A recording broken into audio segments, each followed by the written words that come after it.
A cheery gathering. The guests are gathering in the Great Hall, lords and ladies from near and far reaches of the realm. The mood is bright and spirits are high as the feast begins. Welcome, friends. Your court is a nice place to be. We do have a very friendly court, don't we? We're having it's the Chancellor, yeah. Servants were carrying out impressively adorned... That is so loud I can't hear myself think.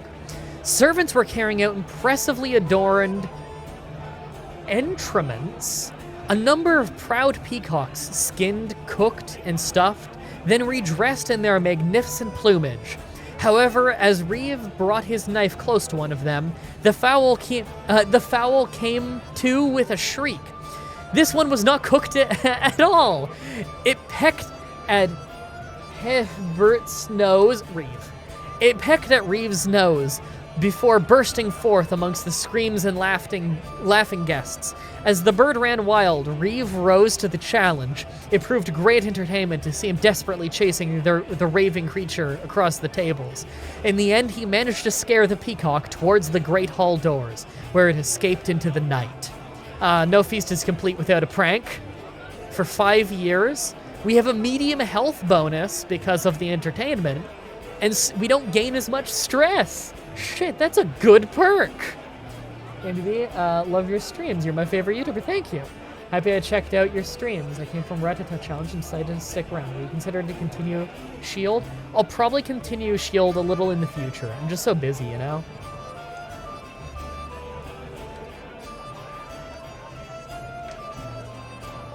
Don't worry, I don't abandon stuff easily on the channel, but sometimes things have to take a hiatus because I get so busy with other things, you know? 70-hour work weeks. I know I always bring it up and everything, but I take a day off a month. It's how it works when you work on YouTube full-time.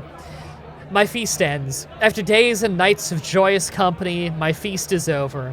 Most guests seem to head home pleased, except perhaps Reeve, who is still clutching his nose where the peacock marked him. 150 prestige. Not a ton, but it's a nice amount. And everybody who is at the feast will like us more. For 10 years, that's solid. As if we had any problems keeping people happy. Now, I want to know when I can do a feast next. Keep that marked off. I always want to know when I can do the next feast. That's fun. If I was a little richer, I would even consider a pilgrimage. But I need a lot of mercenary money on hand. You never know when the Vikings are going to attack again. Right now, my top priority is keeping the British Isles Catholic. Oh, God. Look at this. Ireland is just falling to a bunch of, Yeah, they're falling astray. They consider us righteous, but we consider them astray. A rural church that drifted away from Roman Catholic orthodoxy some centuries ago.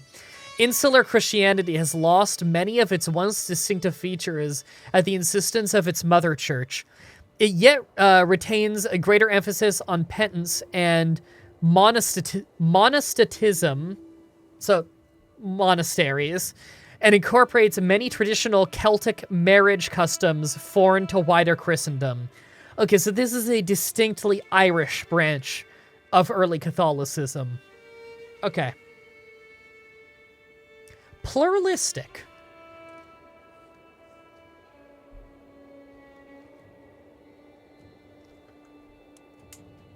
Whereas we are righteous. That's a difference right there.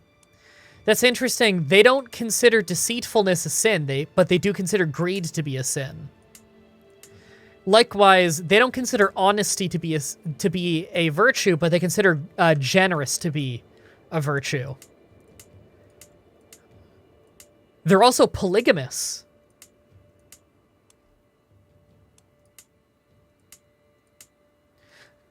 Kinslaying a close kin is a sin for us, or crime. For them, it's anyone in the dynasty. Oh, that's interesting. They have teachings of Jesus, but we do not. Oh, no, we do. It was just scrolled off. Okay. They have no head of faith. They have clerical marriages. Clerical function for us is control. For them, it's less tax but more popular opinion, so the peasantry like it. Okay, they have a lot of little minor differences. That's interesting. They've got conversion resistance, too. Their development growth is down, though. Ooh, that sucks. That sucks. Vows of poverty. Okay. It's interesting learning about all the different religious sects. You can make your own religious sect in this game, too, which is very cool.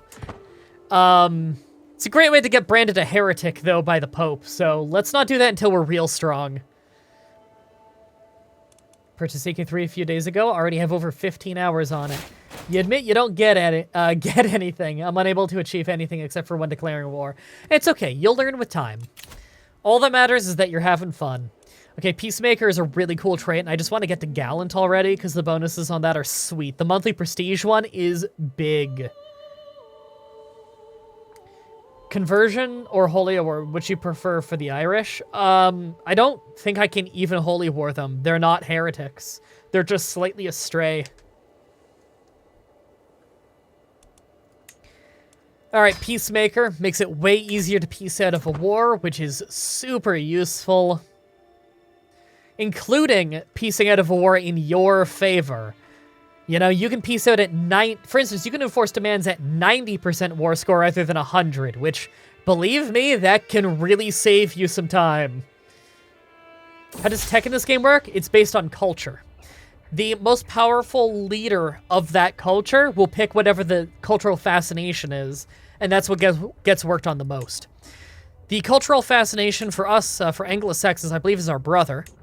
Yep, it's our older brother.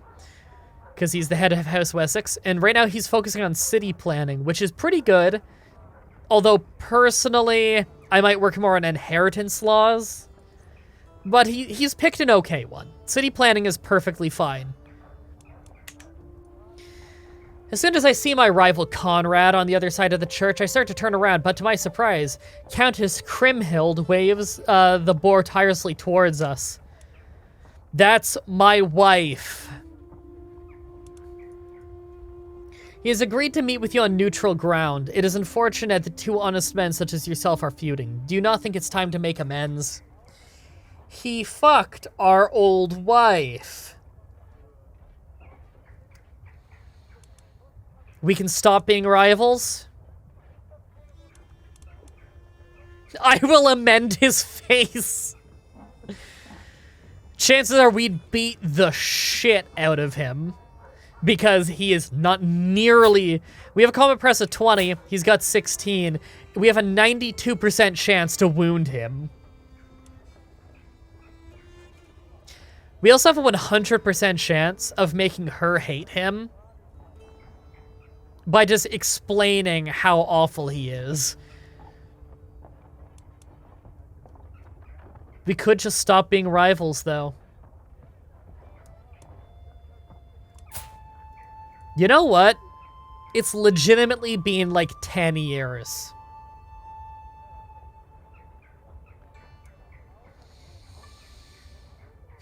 He's another vassal of the same realm. I'm gonna be his king one day.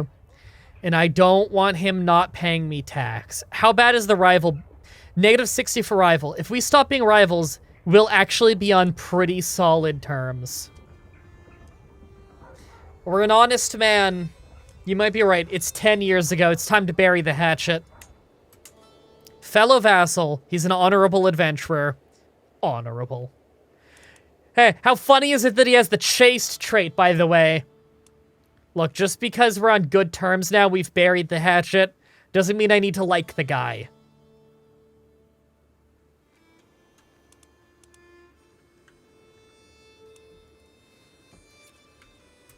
The feud is over. So far as he knows. He's on thin ice, though. I'm keeping this fucker pinned. And how about you? As our ex-wife. She's still our friend. Although she's a known adulterer. She still lives in Dorset, I want to point out.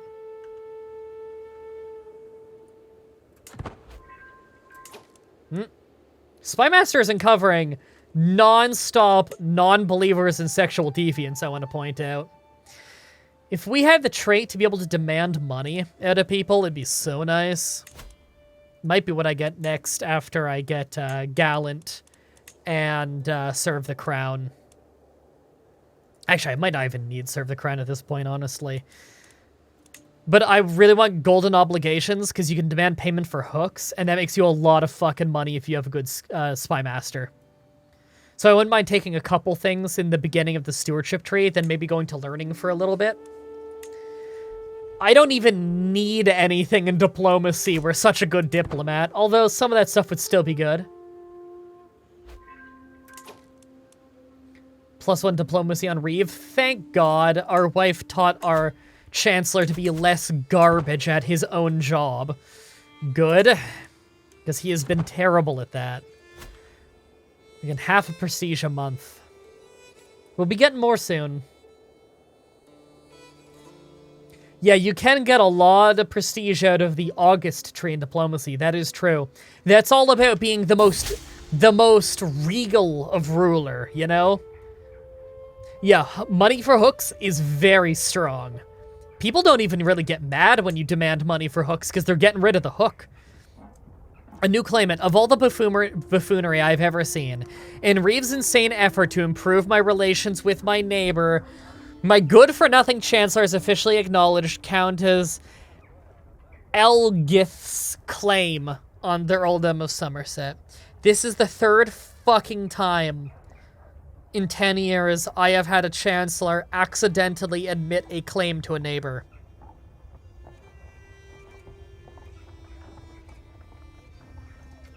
You're supposed to make me friends, not enemies.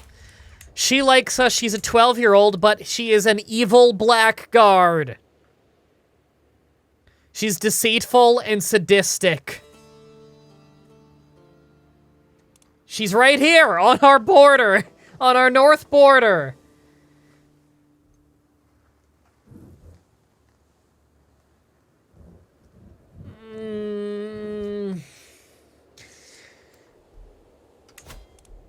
Reeve, the peacock thing was funny, but dude, you are on thin ice. Powerful vassal. What land does this guy own again? God, he is just trash. We have 2 fuckers on our council named Reeve, by the way. How confusing is that? He also has the same surname as our best knight.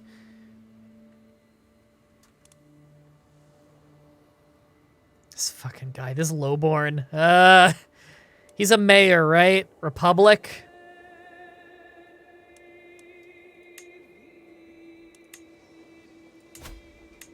Yeah, he's the mayor of a small city in Somerset. That's why he's a powerful vassal. He's the mayor of that city that he hasn't invested in at all. In fairness, he's pretty broke. He better start spending some money soon on that city. Like, seriously, start building up the city. I don't want to dump my own money on that. That shit's expensive. He's the mayor. Work on public works. Upgrade that city so I can get some trickle-down tax, you know? Spouse's skill. Major diplomatic expertise. Holy shit.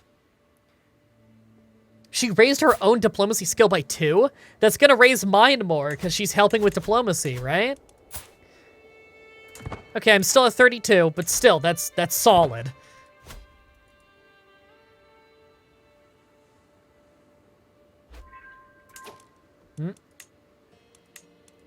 Spymaster is uncovering secrets like you wouldn't believe. I really need to get that money for secrets thing. Because we can make some cash, mismanaged population, earldom of doors. No, our whole earldom? The whole popular opinion's down by 40? We could have a peasant revolt for 5 years? In spite of Steward's average skill. Oh god, our Steward just massively fucked up. It's this guy? Fuck, man. Come on.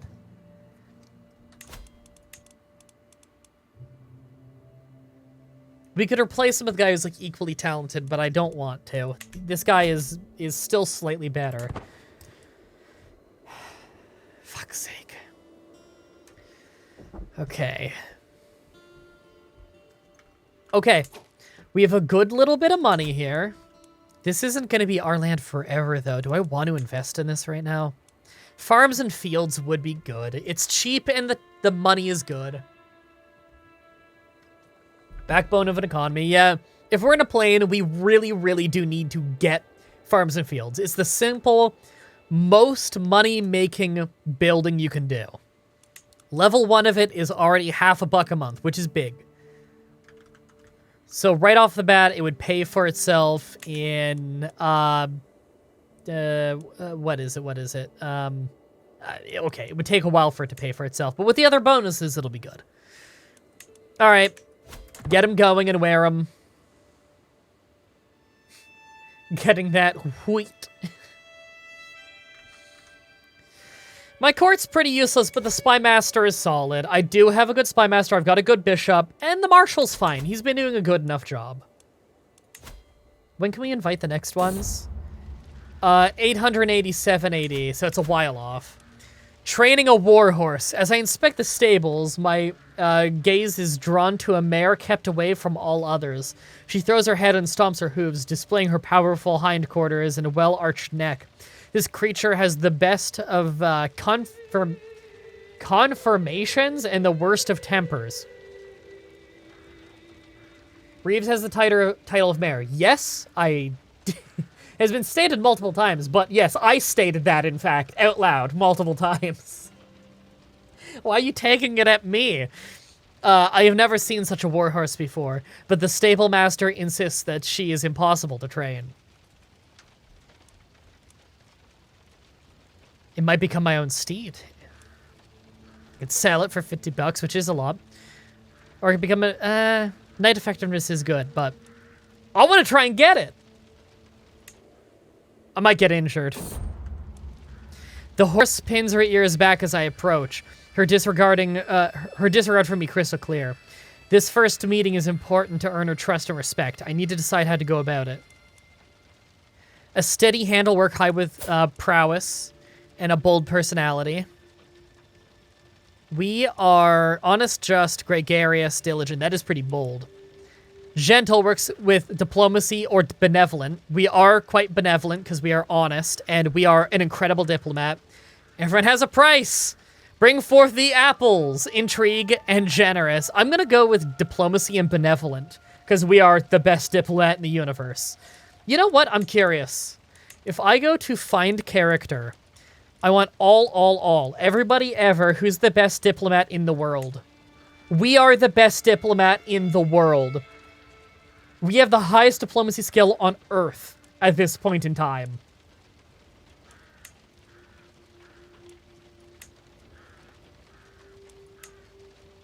We're pretty incredible.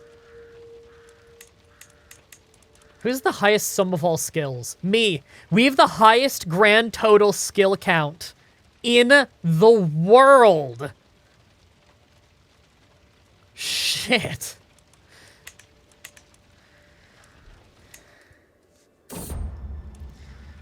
It is a mighty feeling. The powerful horse follows my every whim. Now that I have earned her trust, she seems almost fond of me. I can gain a warhorse, which is permanent prestige every month, and gain a whole perk. Or become a tamer of horses for 10 years, which is prestige and prowess. Huh. No, the warhorse perk has no time limit. I'm just taking the warhorse. Hell yeah! Admiring the mare that now follows my every command as I muse upon what to call her. A name inspired by history. Mythology is full of awe-inspiring horse names, or is just a horse and it should be named as such. I want mythology. Ooh. Lambre, the horse of King Arthur. Oh, man, I might have to go with that. For anyone who doesn't know, my actual real-life name is Mah-Dry-Bread, which is from Arthurian lore.